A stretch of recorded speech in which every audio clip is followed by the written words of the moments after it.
ఇక తెలంగాణ ముఖ్యమంత్రి సీఎం రేవంత్ రెడ్డి ఇవాళ బెంగళూరుకు వెళ్లనున్నారు. ఇటీవలే ఏఐసీసీ చీఫ్ మల్లికార్జున ఖర్గే అస్వస్థతతో ఆసుపత్రిలో చేరారు. ఆయన బెంగళూరులోని ప్రఖ్యాత ఎంఎస్ రామయ్య ఆసుపత్రిలో వైద్యుల పర్యవేక్షణలో చికిత్స పొంది డిశ్చార్జ్ అయ్యారు. ఇక ఖర్గే శ్వాస సంబంధిత సమస్యలు, జ్వరంతో బాధపడుతున్నట్లుగా సమాచారం. ఈ నేపథ్యంలోనే ఆయన గుండె వేగం తగ్గకుండా ఉండేందుకు వైద్యులు పేస్ మేకర్ ఇంప్లాంట్ సర్జరీ చేశారు. అయితే మల్లికార్జున్ ఖర్గేను పరామర్శించేందుకు ఇవాళ మధ్యాహ్నం సీఎం రేవంత్ రెడ్డి బెంగళూరుకు బయలుదేరనున్నారు. ఈ సందర్భంగా రాష్ట్రంలో తాజా రాజకీయ పరిస్థితులు, జూబ్లీహిల్స్ ఉప ఎన్నిక, స్థానిక సంస్థల ఎన్నికల్లో బీసీలకు 42% రిజర్వేషన్లతో పాటు సుప్రీంకోర్టులో విచారణ అంశాలు ఖర్గేతో సీఎం రేవంత్ చర్చించనున్నారు. దీనిపై మరింత సమాచారాన్ని మా ప్రతినిధి హరీష్ లైవ్ ద్వారా అందిస్తారు. హరీష్, చెప్పండి. ప్రధానంగా చూసుకున్నట్టయితే ఈ నెల 8వ తారీఖున కోర్టు తీర్పు ఉంది. మరి ఈ నేపథ్యంలో తాజాగా ఇప్పుడే అందిన సమాచారం కూడా చూసుకున్నట్టయితే సుప్రీంకోర్టు కూడా హైకోర్టు తీర్పు వచ్చేంత వరకు వేచి ఉండమని కూడా చెప్పినట్లు సందర్భాలు కనిపిస్తుంది. మరి దీనిపై అప్డేట్స్ ఏంటి? రైట్ వెన్నెల, ఇక ఈరోజు సీఎం రేవంత్ రెడ్డి బెంగళూరు వెళ్ళనున్నారు. ఇక ఏఐసీసీ అధ్యక్షుడు మల్లికార్జున ఖర్గే ఆయన ఇటీవల అస్వస్థతకు గురయ్యారు. ఆయనకు సంబంధించి కూడా పేస్ మేకర్ ఇంప్లాంట్ సంబంధించిన సర్జరీ జరిగింది. ఇక ప్రధానంగా ఈ రోజుకు సంబంధించి కూడా మల్లికార్జున ఖర్గేను ఇక బెంగళూరులోని ఏదైతే ఎంఎస్ రామయ్య ఆసుపత్రిలో కూడా పరామర్శించనున్న నేపథ్యం అయితే కనిపిస్తుంది. ఇక ఖర్గేకి సంబంధించి కూడా మొన్న అకస్మాత్తుగా అస్వస్థత గురైన నేపథ్యం కావచ్చు, ఆయనని సంబంధించి కూడా ఇక బెంగళూరులోని హాస్పిటల్కి తరలించడం జరిగింది. ఆయన గుండె వేగం తగ్గకుండా ఇక ఫేస్ మేకర్కి సంబంధించిన ఇంప్లాంట్ సర్జరీ చేశారు. ఇప్పటికే ఖర్గేకి సంబంధించి ఇక అందరూ పరామర్శిస్తున్న నేపథ్యం కావచ్చు, ఇక అన్ని రాష్ట్రాలకు సంబంధించిన సీఎంలు కావచ్చు, అలాగే ప్రధాని మోడీ కూడా ఇప్పటి వరకు ఖర్గేకి పరామర్శించిన నేపథ్యంలో ఈరోజు సీఎం రేవంత్ రెడ్డి బెంగళూరుకు వెళ్ళనున్నారు. బెంగళూరులో ఖర్గేకు పరామర్శిస్తారు. దాని తర్వాత ఇక జూబ్లీహిల్స్ ఉప ఎన్నికకు సంబంధించి ఇక ఈరోజు ఎన్నికల షెడ్యూల్ రాబోతున్న నేపథ్యం ఈరోజు సాయంత్రం ఈసీ ప్రెస్ మీట్ కూడా నిర్వహిస్తూ ఉన్నది. కాబట్టి ఇక షెడ్యూల్కి సంబంధించి కూడా వచ్చే అవకాశాలు ఉన్నాయి. కాబట్టి దానిపైన అభ్యర్థుల ఎంపిక పైన కావచ్చు, జూబ్లీహిల్స్ ఎన్నికకు సంబంధించి కూడా ఏ విధంగా గెలుపు కోసం కసరత్తు జరుగుతుంది దానిపైన కూడా ఈరోజు ఖర్గేతో చర్చించనున్నారు. ఇక దాంతోపాటుగా బీసీ రిజర్వేషన్కి సంబంధించి కాసేపు క్రితమే ఇక బీసీ రిజర్వేషన్కి సంబంధించిన బిల్లును సుప్రీంకోర్టుకు సంబంధించి కూడా కొట్టివేసిన నేపథ్యం ఉన్నది. ఇక బిల్లుకు సంబంధించి ఏదైతే గోపాల్ రెడ్డికి సంబంధించి కూడా ఈ బీసీ 42% రిజర్వేషన్ బిల్లుకు సంబంధించి స్టే విధించాలని కూడా సుప్రీంకోర్టును ఆశ్రయించాడు. సుప్రీంకోర్టుకు సంబంధించి కూడా ఈరోజు నిన్న మంత్రులు డిప్యూటీ సీఎం బట్టి విక్రమార్క, మంత్రి పొన్నం ప్రభాకర్, అలాగే పీసీసీ చీఫ్ మహేష్ కుమార్ గౌడ్తో పాటుగా బీసీ నేతలంతా కూడా ఢిల్లీకి వెళ్లారు. సుప్రీంకోర్టులో ప్రభుత్వం నుంచి ఏ విధంగా బీసీ రిజర్వేషన్ బిల్లు ఆమోదానికి ఇక సంబంధించిన నాయకోదులతో కూడా నిన్న చర్చించడం జరిగింది. ఇక దానికి సంబంధించి కూడా ఈరోజు ఒక ఆసక్తిని అయితే నెలకొన్నదని చెప్పొచ్చు. ఎందుకంటే సుప్రీంకోర్టుకు సంబంధించి ఈ కేసును టేకప్ చేస్తున్నారు. ఒకవేళ టేకప్ చేస్తే బీసీ రిజర్వేషన్ బిల్లుకు సంబంధించి కూడా ఏ విధంగా తీర్పునియబోతున్నట్టుగా కూడా కాసేపటి క్రితం వరకు కూడా ఒక ఉత్కంఠత రేకెత్తించింది. ఇక సుప్రీంకోర్టుకు సంబంధించి కూడా ఇప్పుడు దీనికి సంబంధించిన కేసుకు సంబంధించిన కొట్టివేయడం జరిగింది. ప్రధానంగా హైకోర్టులో ఈ నెల 8వ తేదీకి సంబంధించి కూడా ఇదే విషయం పైన ఏదైతే విచారణ ఉన్నది. కాబట్టి దానికి సంబంధించి కూడా హైకోర్టులో చూసుకోవాలి. హైకోర్టులో రిట్ పిటిషన్ కొనసాగుతున్నప్పుడు, విచారణ కొనసాగుతున్నప్పుడు సుప్రీంకోర్టును ఎందుకు ఆశ్రయించారని కూడా ఇప్పుడు సుప్రీంకోర్టు కూడా తీర్పును వెలువరించింది. జియో 9 సవాల్ చేస్తూ ఏదైతే గోపాల్ రెడ్డి పిటిషన్ వేశాడో దానికి సంబంధించి కూడా కొట్టివేయడం జరిగింది.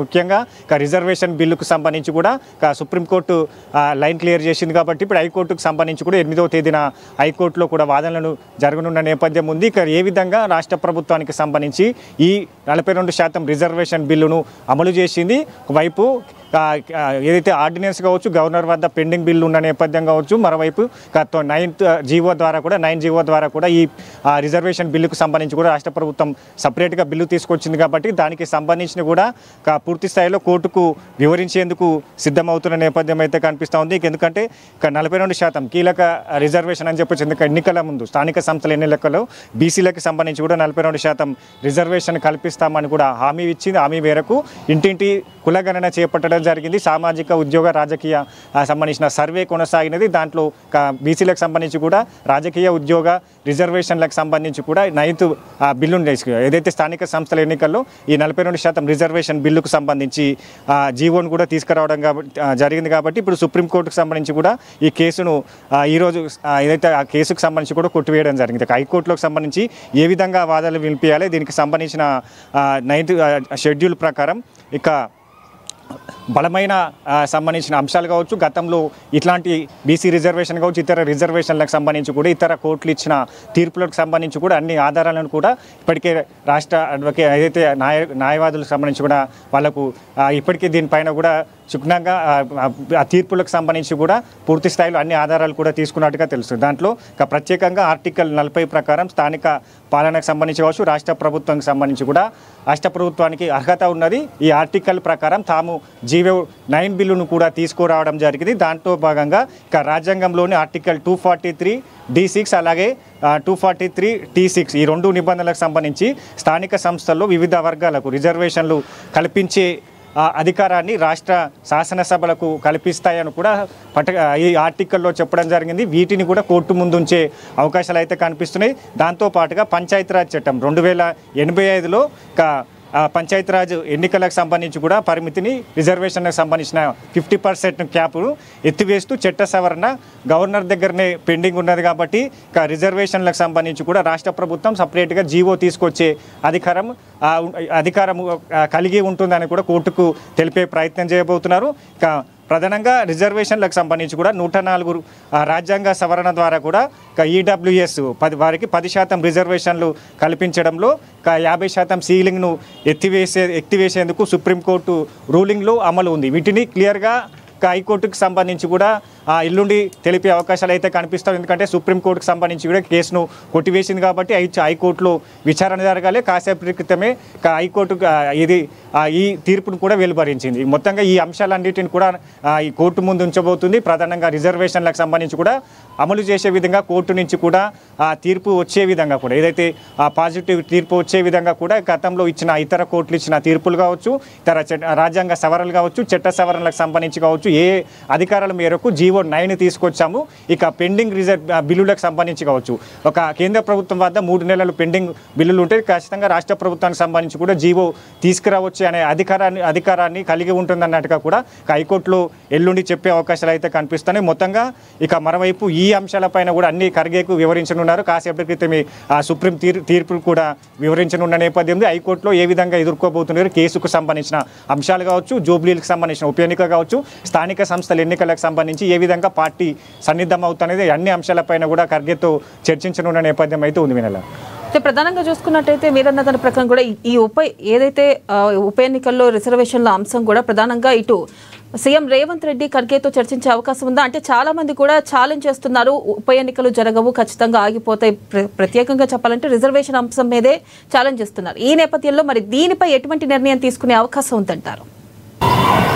రైట్, ప్రధానంగా ఈ ఉప ఎన్నికకు సంబంధించి కావచ్చు, అంటే వైపు సుప్రీంకోర్టులో ఈరోజు చిక్కెదురవుతారు అందరూ అనుకున్నారు, ఆసక్తిని రేకెత్తించిందని చెప్పొచ్చు, ఒక ఉత్కంఠన క్రియేట్ చేసింది. ఎందుకంటే సుప్రీంకోర్టుకు సంబంధించి ఏ విధంగా ఈ రిజర్వేషన్ పైన కూడా నిర్ణయం తీసుకోబోతుందనే పైన కూడా ఒక ఏదైతే ఆసక్తి అయితే కలిగించిన నేపథ్యం కావచ్చు. ఇప్పుడు హైకోర్టుకు సంబంధించి హైకోర్టులకు సంబంధించి ఏ విధంగా కేసును ఎదుర్కోవాలి, రాష్ట్ర ప్రభుత్వం వద్ద ఎలాంటి ఆధారాలు ఉన్నాయి, ఇతరకు సంబంధించిన కూడా సుప్రీంకోర్టు రూలింగ్ కావచ్చు, ఇతర కోర్టులు ఇచ్చిన ఇతర తమిళనాడు రాష్ట్రానికి సంబంధించి కావచ్చు, ఇతర 50% క్యాప్కి సంబంధించి కూడా ఎత్తివేసేందుకు అక్కడ ఏ విధమైన అధికారాలు కలిగి ఉన్నది, చట్ట సవరణకు సంబంధించి పంచాయతీరాజ్ చట్ట సవరణ కావచ్చు, ఆర్టికల్కి సంబంధించిన 103 ఏదైతే ఆర్టికల్ సవరణ కావచ్చు, వీటన్నిటికీ సంబంధించి కూడా రాష్ట్ర ప్రభుత్వం ఇప్పటికీ సలహాలు తీసుకుంది, సీనియర్ అడ్వకేట్ల సలహాలు తీసుకుంది.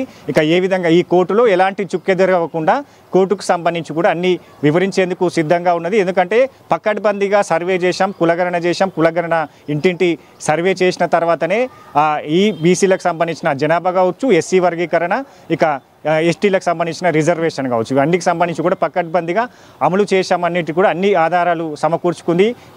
8వ తేదీకి సంబంధించిన హియరింగ్ జరగబోతున్నది కాబట్టి ఈ అంశాలన్నీ ప్రస్తావిస్తూనే ఏదైతే ఆర్టికల్ మార్పులు కావచ్చు, రాష్ట్ర ప్రభుత్వానికి సంబంధించి కూడా కలిగి ఉన్న అధికారాలు కావచ్చు, మిగతా సంబంధించిన ఇతర కోర్టులో ఈ రిజర్వేషన్ల అంశం పైన ఇతర కోర్టులు ఇచ్చిన తీర్పులు కావచ్చు, వీటన్నిటికి సంబంధించి కూడా న్యాయ సలహాలు తీసుకుంది. సీనియర్ అధికారులకు సంబంధించిన వాటన్నిటికి సంబంధించిన ఆధారాలు సమకూర్చుంది కాబట్టి కోర్టుకు సంబంధించి కూడా వివరించేందుకు కోర్టులో ఏదైతే రిజర్వేషన్ బిల్లు పాస్ అయ్యే విధంగా కూడా ఇప్పటికే కూడా న్యాయ సలహాలు తీసుకోవాలని కూడా సీఎం రేవంత్ రెడ్డి సూచన చేశారు. కాబట్టి కోర్టుకు సంబంధించి కూడా ఖచ్చితంగా బిల్లు పాస్ అయ్యే విధంగా ఇప్పుడు ఈ అన్ని ఆధారాలు సమర్పించాలి, అన్ని వాదనలు వినిపించాలి. బలమైన వాదనలు రాష్ట్ర ప్రభుత్వం తరపున బీసీల తరపున రిజర్వేషన్ బిల్లుకు సంబంధించిన పాస్ అయ్యే విధంగా కూడా ఈ వీటన్నిటిపైన కూడా బలమైన వాదనలు వినిపించాలని కూడా సూచన చేసిన నేపథ్యం అయితే కనిపిస్తూ ఉన్నది. కాబట్టి ఇక మొత్తంగా దీనికి సంబంధించిన అంశాలన్నిటికి సంబంధించిన ఖర్గేకి వివరించబోతున్న నేపథ్యం ఉంది. మరోవైపు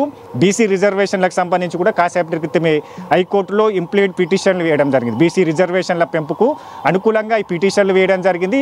ఇక బీసీలకు సంబంధించిన బీసీ సంఘాల నేతల మద్దతు కావచ్చు, ఇక మరికొన్ని పిటిషన్లు కూడా హైకోర్టులో దాఖలయ్యే అవకాశాలు అయితే కనిపిస్తున్నాయి. కాసేపటి క్రితమే మాజీ ఎంపీ విహెచ్ అలాగే బీసీ సంఘం రాష్ట్ర అధ్యక్షుడు ఆర్ కృష్ణయ్యకు సంబంధించి కూడా వీళ్ళు మాజీ ఐఏఎస్ అధికారి చిరంజీవులు ఈ ముగ్గురు సంబంధించిన బీసీకి రిజర్వేషన్ బిల్లుకు అనుకూలంగా హైకోర్టులో పిటిషన్లు దాఖలు చేసిన నేపథ్యం అయితే కనిపిస్తూ ఉన్నది. కాబట్టి ఇక దీనిపైన మరికొన్ని ఇంప్లీడ్ పిటిషన్లు వేసే అవకాశాలు అయితే ఉన్నాయి. ఇక మొత్తంగా ఈ హైకోర్టులో ఈ రాష్ట్ర ప్రభుత్వం ఎదుర్కొనేందుకు సిద్ధంగా ఉన్నది. సుప్రీంకోర్టులో ఎదుర్కొనేందుకు నిన్న సంబంధించిన ఒక కీలకమైన సమావేశాన్ని నిర్వహించుకున్నారు. ఢిల్లీలో కూడా సమావేశం జరిగింది.